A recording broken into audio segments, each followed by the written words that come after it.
All right, everybody, I promised you a big name. Here it is, Ron Insana, formerly CNBC, MS now veteran, producer, anchor. Ron Insana, welcome to the show, man. How are you? Thanks, Stephen. I'm great. Thanks for having me on. Appreciate it. I love this. Look, Ron, one of the things I've always said about the world of finance and fintech is that so hard for people to see it one-sided. They know you like they know you because you're in their living room all the time, but they also don't get to have questions and answers of you. So I want people to get to know you as a person. You're a real guy. You're a cool guy, man. I love well, it, man. I'm a guy. Yeah, I don't know how cool I am, but just ask my kids about that. I love this. And what's interesting is, Ron, you have a very storied career, and I want to get right into that. So I'm going to go away a little bit. I'm going to ask you, Ron, tell us a little bit about how you got started, where you're from, and the whole wall of wall of worry you climbed there. Yeah, well, growing up in Buffalo, it's an easy wall to climb. That first 13 years of my life were in Buffalo, New York, and my folks decided when it was deindustrializing that they would follow my dad's family out to Los Angeles. And so from there, kind of went to a state college, but I went to a Catholic high school where I met Casey Wyan, who ultimately ended up being a financial journalist. And there's a movie called The Accidental Tourist. I'm the accidental journalist. I was a film major in college, could not find work when I graduated. I called my friend Casey, who I'd gone to high school with. He was working at the fledgling Financial News Network at the time in 1984 and got me an entry-level position. And it's been a 41-year journey that has included 7 years at FNN, 34 years associated with CNBC, running a hedge fund of funds for a period of time from 2006 to 2008, briefly working for Steve Cohen at SAC back in the day, and then doing a lot of speaking, a lot of contributing to places like CNBC, MS, and a host of other places. And all the while, keeping myself entertained, following the Buffalo Bills and, playing my drums in the garage, things like that. So, yeah, there is a complete person behind the screen, but more often than not, people, see and hear my comments on markets and the economy. Now, are you still a Buffalo Bills fan? Long suffering. I mean, the first time I remember following the Bills was somewhere in 1966, 67. So I was 5 or 6 years old and haven't given up yet. I mean, I've been a Washington football fan for as long as I can remember, and it has been long suffering. All right, so you beat us once. So okay, well, that luck comes around once or twice on a calendar or a clock, right? Okay, let's get to it. Ron, finance. Why finance? Why do you into the world of finance? And you're a stalwart on Wall Street. Honestly, there was no plan. It wasn't done that way, Steve. I got this job, this entry-level position at Financial News Network, and I knew nothing about money. I'd never taken an economics class. All I knew about money was that my family didn't have a lot, and I wanted to make more in order to right some wrongs, if you will, that I experienced growing up.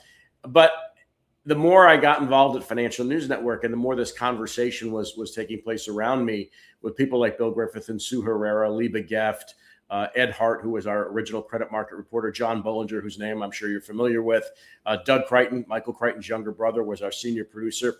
All these people were having this conversation that was literally beyond me. And so the more I got into it, the more I threw myself into it and started reading Wall Street journals from the 1920s. I started teaching myself. Doug gave me just a load of books to read about economics and markets. And I found it fascinating. And it was a conversation I wanted to be involved in. And so when I got on the air in May or the spring and summer of 1985, I was on there not knowing what I was doing as an anchor and not knowing what I was talking about as a financial journalist. And so it was a sink or swim type thing. I really found it compelling. I found it interesting. It was three-dimensional chess every day. And it just went from there. I just really found that I love the conversation, and I most certainly love being part of it. Yeah, and what's interesting, Ron, is you have an amazing following. People know you're in their hearts because you've been in the living rooms for so long, especially during the day when they were following markets. You have some very special moments in your time, and some times that really stick out at you. And when I saw you on the floor the other day, you actually mentioned one of those, and that was being during 9/11 as well. And sometimes, give us some good times and some bad times that you've had being an anchor there at CNBC and MS now. They're mostly great. I mean, 9/11, of course, is unique and surreal as an experience. when you're a journalist and you end up inadvertently becoming a participant in a major world event, it's unusual at best, to say the least, and jarring, and left, for a period of years, obviously a few emotional scars. But more often than not, it was great stuff. I mean, I got a phone call in July of 1999 asking if I wanted to interview President Clinton about the economy. And the gentleman who was working at the White House at the time, who handled that stuff, had been a former CNBC producer. And it came down to me and Neil Cavuto as to who would get the interview. And I ended up getting it and traveling to Clarksdale, Mississippi to sit down to do my first presidential interview. And I had many more after that with Clinton, and then ultimately with George W. Bush as well.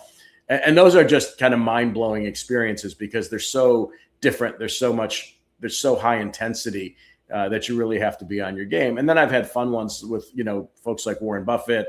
I've played Madden football with Bill Gates on TV. I interviewed Steve Jobs, Bono, and The Edge when they introduced the U2 iPhone, or iPod, I should say, back in the day. Old story about Warren Buffett. There was a period, early CNBC days, we were talking about Berkshire Hathaway's earnings. And Joe Kernan and I were doing this segment called Stocks to Watch. And so we were talking about our favorite Berkshire companies. And having moved from LA to New Jersey when FNN and CNBC merged, one of my favorite candy companies was See's Candy, which was only available on the West Coast. So that was my favorite. Joe's was NetJets. So we mentioned that on the air. The next day I get to my desk and there are these two huge boxes sitting there, and I open them up and there's 10 pounds of See's Candy and a note that says, "Thanks for the mention, Warren." So I call up Warren Buffett, to thank him. He takes the call. I had no idea that he watched CNBC or any of his people did. And he said, "Are you going to share that with the office?" I said, "Absolutely not." I said, "I can't get it in New Jersey. I'll leave a pound here. I'm taking 9 pounds home." And he said, "Tell Kernan he's not getting a jet." So there were these moments that were just totally, serendipitous. And then there were, a host of names of people that, you'd recognize that I got the chance to talk to. And most of it was fun. Going to Davos was fun. Going to the White House was fun. All those things that we kind of really aimed to do, getting to meet hedge fund managers from George Soros to Julian Robertson to Steve Cohen, all that type of stuff was fascinating. And then of course there were a couple of those, more serious moments, but also were growth opportunities, if you will, from a career perspective, in terms of being able to cover something that was kind of way outside my usual responsibilities. Yeah, that's serendipitous moments. I mean, obviously, me working at the White House under Clinton too, as well. And I think some of those cool moments that we sometimes don't always think of at the moment as very cool, that we look back and go, "Oh my goodness, I can't believe I did that." Yeah. Are there turning points in your life where you wish you had taken another turn, maybe something else that you wanted to do, or have you always wanted to be in the media? Well, as I said, I started as a film major, and I'm actually, in the last 7 or 8 years, I've been acquiring IP rights to various properties that I, want to make films out of, or television shows out of, way, way far away from the type of thing I do, with the exception of one film that's based on the book called The Great Salad Oil Swindle, which was a great Wall Street scandal in the 1960s. Happened during the week that JFK was assassinated. And it's a fascinating story about a guy who tried to corner the world soy oil market and collapsed spectacularly and caused the stock market to really tumble in the 4 days prior to JFK getting shot. And Art Cashin was the person who told me that story. He, famous, floor broker that we used on CNBC and FNN for quite a number of years. I don't know that I do anything differently. I think, I had a great run at FNN and CNBC. It was a real learning experience to start my own fun business. I've been traveled around the country and to a certain extent around the world talking to people about markets and economics. And I've met, more people that I could count who have been additive to my experience. So, look, should I have stayed at CNBC for the whole time and just kind of, done the same thing I'd been doing for 20 some years? Possibly, but I also would never have then been exposed to a lot of other things that have, I think, broadened my horizons over the course of the last, 15, 20 years. Yeah, and I think a lot of people don't realize is that we're actually human beings, right? We put our pants on the same way. Do you have a morning routine, Ron, for when you get ready? What's that morning routine you have? So I get up at 7:00 sharp, and by 7:30, I have to file 2 1-minute business reports for some radio stations that carry that. So it's 2 cups of coffee, 3 cups of coffee in the morning. Then I read for the next couple of hours until I have to file another report, and really kind of get dialed in as to what's happening. On a deeper basis with respect to markets, economics, geopolitics, which obviously are playing a rather large role in the news today. And I do that as much as possible. I get together with people to talk about what's going on. I speak a lot around the country, so that includes travel and going to places to talk to different groups, industry groups, financial firms, and so on and so forth. A lot of my time is spent reading. Most of my time is spent reading during the day. And trying to absorb as much information as I possibly can so that I'll borrow a Steve Cohen word, the mosaic that I'm trying to put together on a daily basis becomes more and more complete. And I think that's the real challenge for all of us, is just maintaining the access to information and reaching out to people that, I know are reliable to get insights that I might not otherwise have. Yeah, we've got a comment here, Ron, from a dear friend of mine, Steve Flanagan, who was just on the show earlier today, said you are a financial markets news pioneer. Do you feel like you're a pioneer in the news market, the finances? At a certain age, and that becomes a strange word to contemplate, because that means you're closer to the end of your career than the beginning. But look, FNN started in 1981. Bill Griffith and Sue Herrera were among the first two people to do live television business news in TV history. I got there in 1984. I was a production assistant. I got laid off. I got hired back. I was a producer, and then ended up on air on a day that Bill and Sue called in sick after this massive layoff that FNN went through in the spring of 1985. And there was nobody else to do the updates. So I went on air. And, from there, by September of 85, I was a full-time anchor at age 24. So, yeah, I don't know if it's father, grandfather, or uncle of this process, but, I did have a hand in kind of building out what it is that people see on a regular basis today. Yes, he was asking about FNN from the crow's nest at the American Stock Exchange. I think we all realized that we had a stock exchange at the American Stock Exchange. Tell us about that first studio there. So we had somebody planted there. The New York Stock Exchange in those days did not allow cameras on the floor. And if any reporter wanted to talk to somebody at the New York Stock Exchange, they had to catch them outside on their smoking breaks. And so the Amex did allow people to be in there. There was one guy, by the way, who was across the floor from our camera spot, who swore like a sailor so loudly that it would get on air on a very frequent basis. But that was one of the kind of early arrangements that we had, getting any market coverage. And then we inked a deal with the Chicago Board Options Exchange in the mid 80s. And Bill Griffith hosted a show every Monday morning called The Options Report at 10:30 Eastern time. And I went out to Chicago to visit a friend of mine that I'd known since elementary school, who was in med school at Northwestern. And I asked Bill if I could pop on the show Monday morning from the Chicago Board Options Exchange and take this options trading class, because I really didn't know a lot about it in the year that I'm about to disclose. So I show up there on Monday morning, October 19th, 1987. And rather than taking an options trading class and doing one hit, I do 12 hours a day from all 3 Chicago exchanges, interviewing Leo Melamed, the father of stock index futures, going on the floor of the CBOE on the day of the crash, and talk about, trial by fire, learning as my first live reporting experience how to do that in the midst of the biggest crash in percentage terms that the market's still ever seen. So, it was a pretty wild experience, and FNN was formative in that regard, because we really did whatever we wanted, whenever we wanted, however we wanted, with very little interference, because we were quite honestly making it up as we went along in terms of formatting and all of that. There was no template for it. We were building it as we went. Build the template. So I would say that's a pioneer side of that thing. Yeah. And as we go through some of these quote unquote crashes and negative downturns and the booms and the busts, you've literally seen it all, Ron. I mean, you have seen the 187, which is the big one, and obviously the .com era, which I also went through. Talk to me about some of those stressful times that you've seen on the air. One of those you mentioned was during 9/11, but being on the air a long time, the stress that you felt as an anchor, the stress you feel from those traders, I'm sure they're running around that have lost millions and billions of dollars. Out of business. Yeah. Yeah. And out of business. Talk to us a little bit about that times.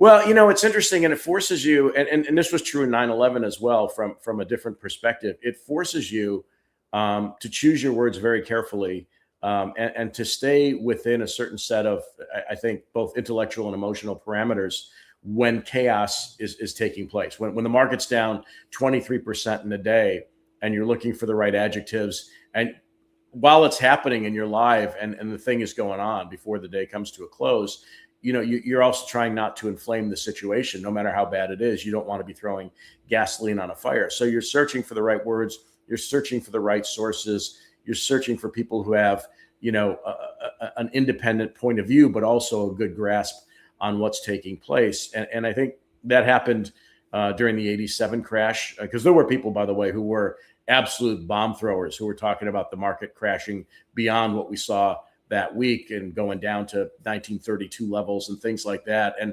you were working through all those things in real time. And the same with 9/11. And I'll tell you, I got thrown on the air at NBC when the Today Show was going on, because I'd come back from having been at, ground zero. And Andy Lack, who was the president of NBC News at the time, saw me and put me on with Matt and Katie and Tom Brokaw. And they're cool. Their aplomb during that period, Tom's in particular, I have to say, kept everybody within themselves so that you could report on what you saw. You chose your adjectives well. You tried to stay as, and I don't mean emotionless, but as unemotional as you could be in reporting what you knew and what you saw, without opining, without, stretching anything that had transpired, which was hard to do on 9/11. But I think the interesting change that's taking place in those days, and through all those experiences that I had, whether they were geopolitical or market-based, it was tell us what you know now, not what you think. These days, the business has flipped a bit to tell us what you think, not what you know. And I think that's where the news media has some challenges, is that, opinion almost counts as much as fact. And I don't believe that to be true for a second. Yeah, and one of the things that you see over time is the different types of traders, right? In our times, institutions was the only way you traded. Yeah. Today, retail is a mainstay in the trading. Talk to us a little bit about the trader themselves, how they've evolved over the last 30, 40 years, as well as the technology that's changed over the last 30, 40 years. Well, I mean, the technology has virtually eliminated the culture that resided on Wall Street for so long. I mean, not to mention the fact that 9/11 forced everybody to move uptown. So it's not that concentrated business where if you were to go down to Wall Street, you see nothing but traders, specialists, guys on the floor. Back in the day, and I guess back in the days, the 90s, you had sales traders who were working the NASDAQ. You had $2 brokers on the floor of the New York Stock Exchange, as well as specialists and others who, kind of went up the ladder, if you will, in terms of their, responsibility set in the marketplace. And by and large, that's gone today. But the culture itself was fascinating, and having ready access to all those people where, on days that I would spend on the floor of the exchange, during big market moves, whether it was 97 or 98, everybody on the floor was extraordinarily helpful. I mean, guys would slip me notes while I was talking in the middle of a show and telling me which stock was about to dump, or that something was for sale or something was to buy. And you had these great interactions with people who were actually originally very skeptical of having us around, and then became very helpful. And it became very much a two-way street where information got shared among us and then with the public, which I think, is a little bit different than it is today.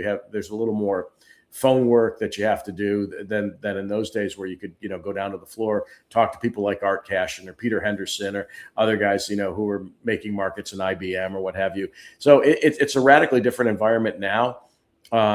I miss those, as look, I mean, as you get older, there's a lot of things you miss. I kind of miss those days, because the culture that was involved in the trading environment was almost as important as the activity itself.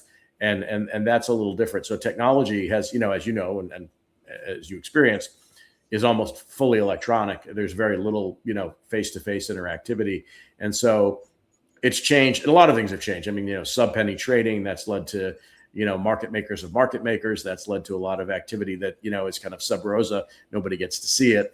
And so there's just a whole different vibe to it today. And it's a much bigger business than it was when we were in it in the 90s. I mean, it's, now it's a $64 trillion market. It's 2.25 times the size of the economy.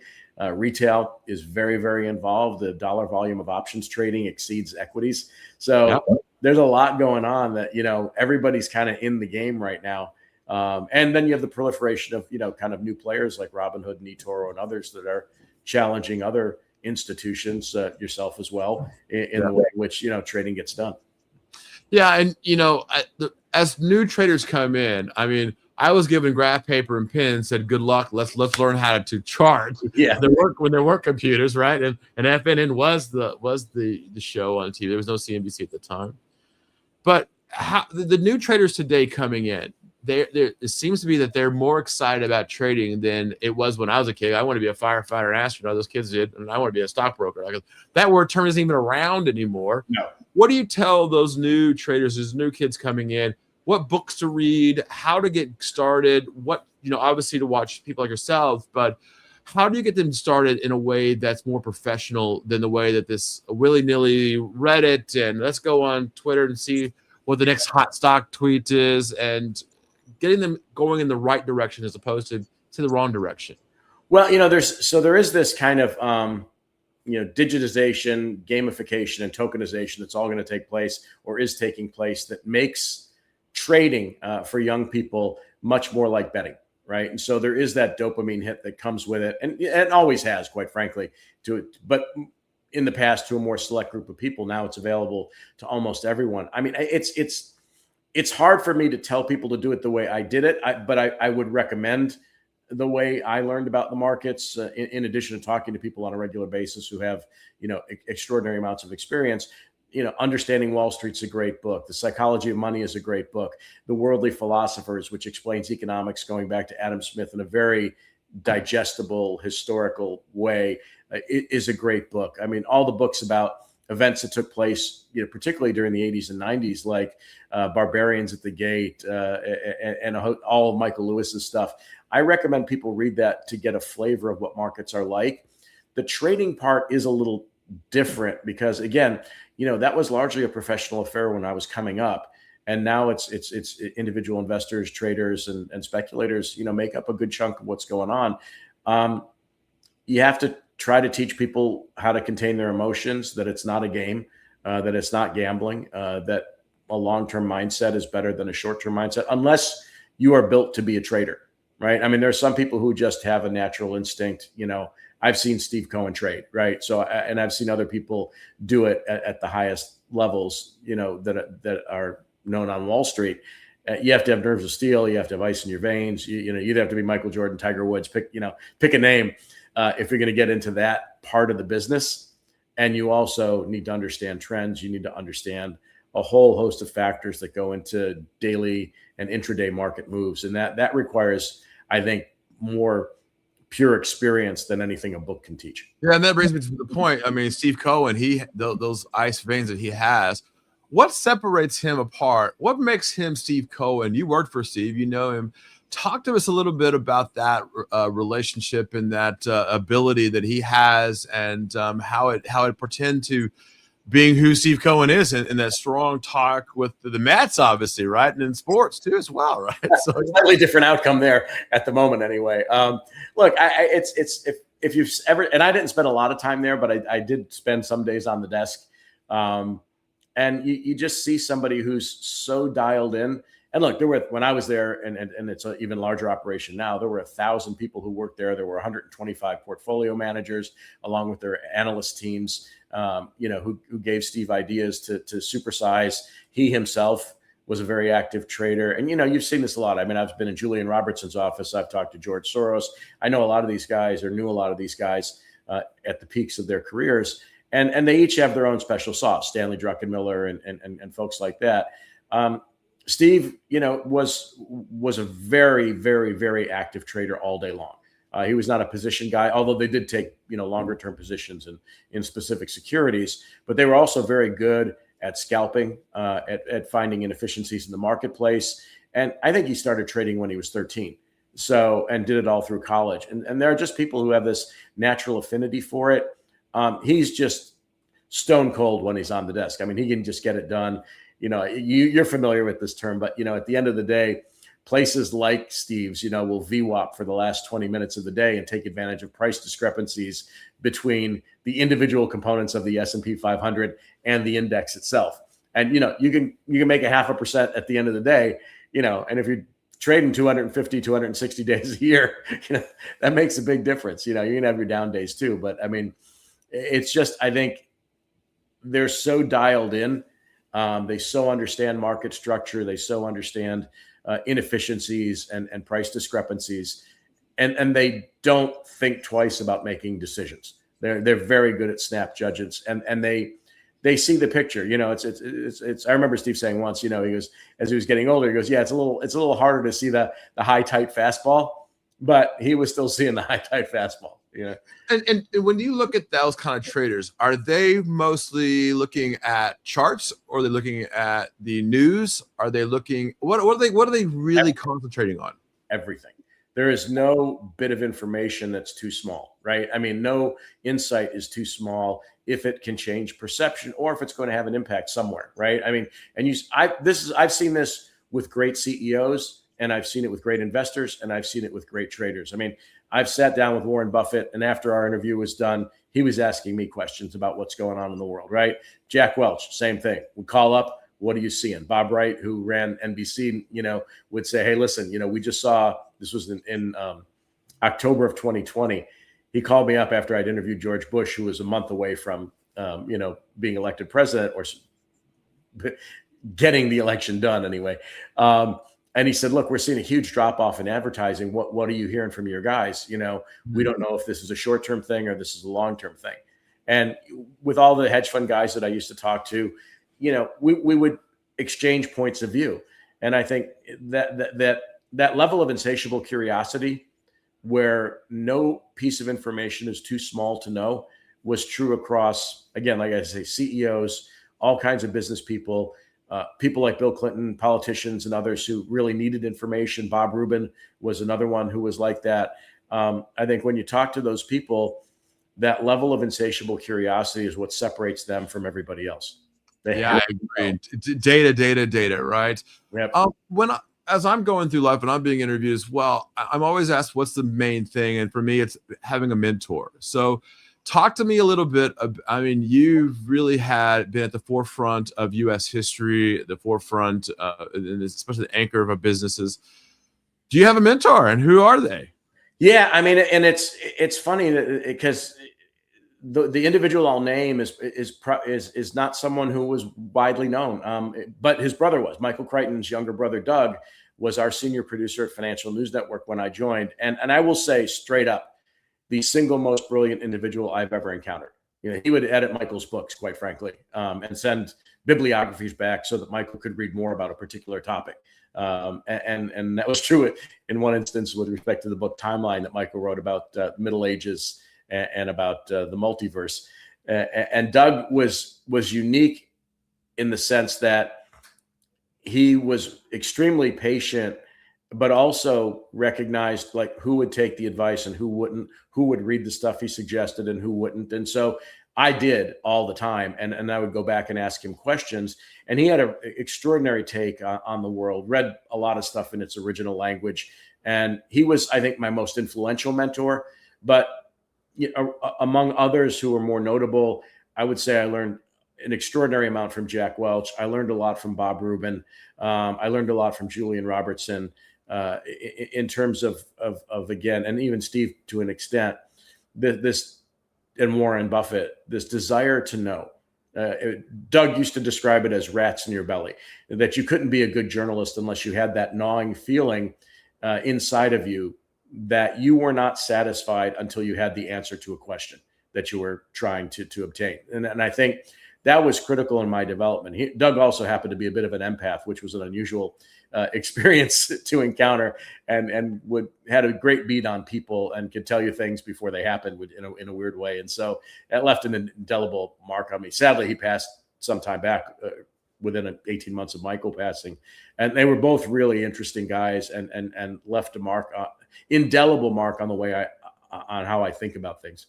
Wow. And I just had a big shout out from Tuttle Capital Management. Matthew Tuttle says hello. Oh yeah.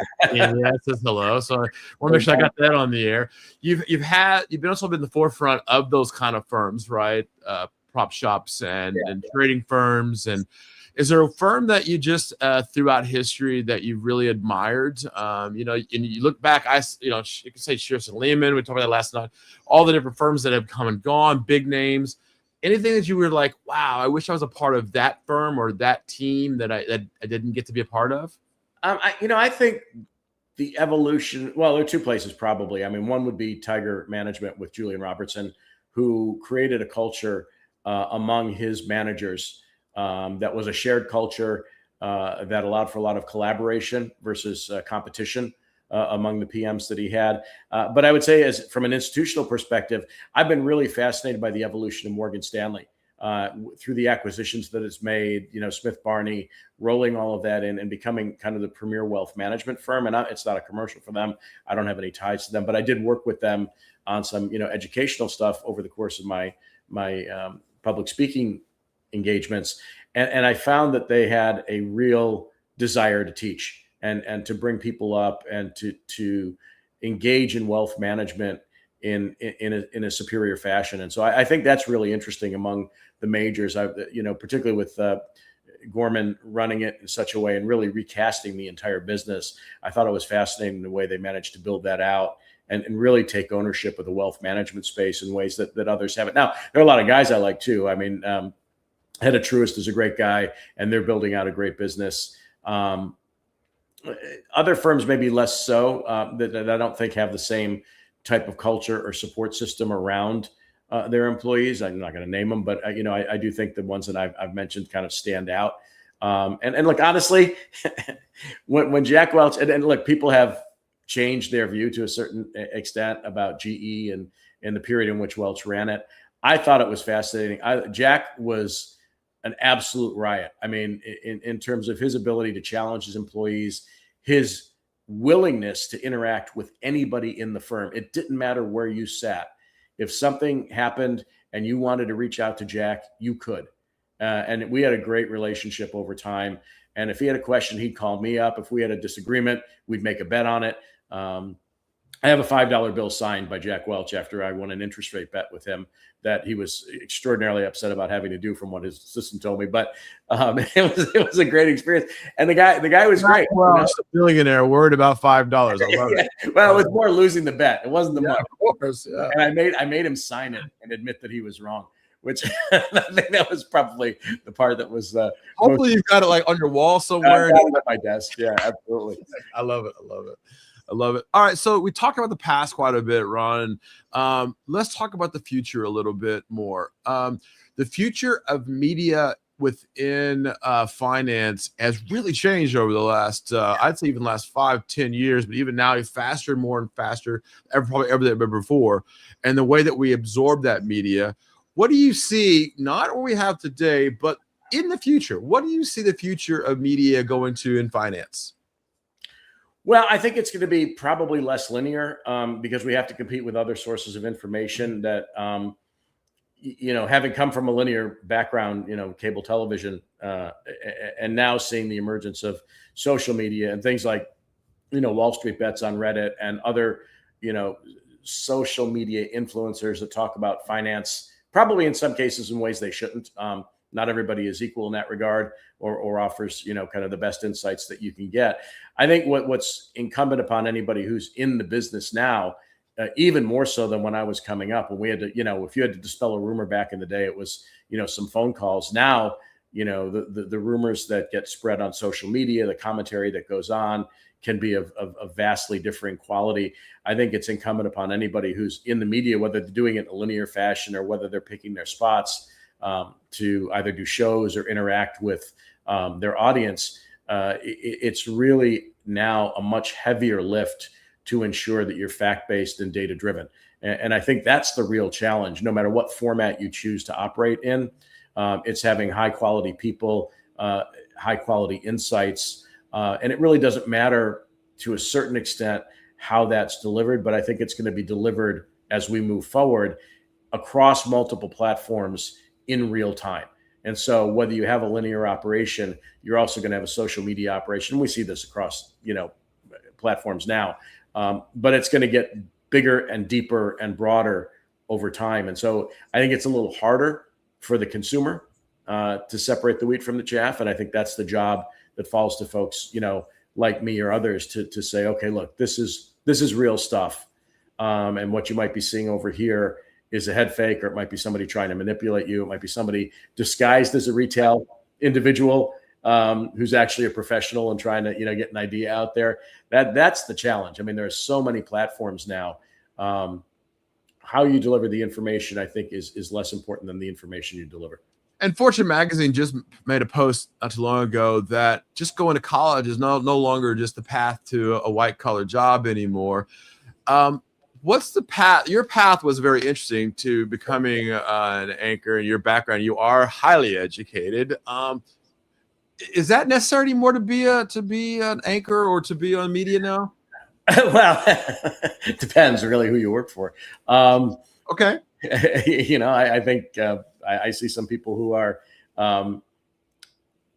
not terribly well educated, who put out a lot of bad information and have a large following, and I think that's a danger. Look, putting my kids through college, is an investment that my wife and I were willing to make.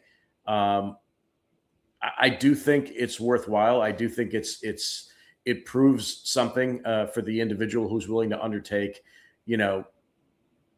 being rigorous for 4 years before entering the labor force. It's not necessary in every job, most certainly. And listen, we have 500,000 open factory jobs that people are unwilling to take, and yet they pay well, and they require a different set of vocational skills.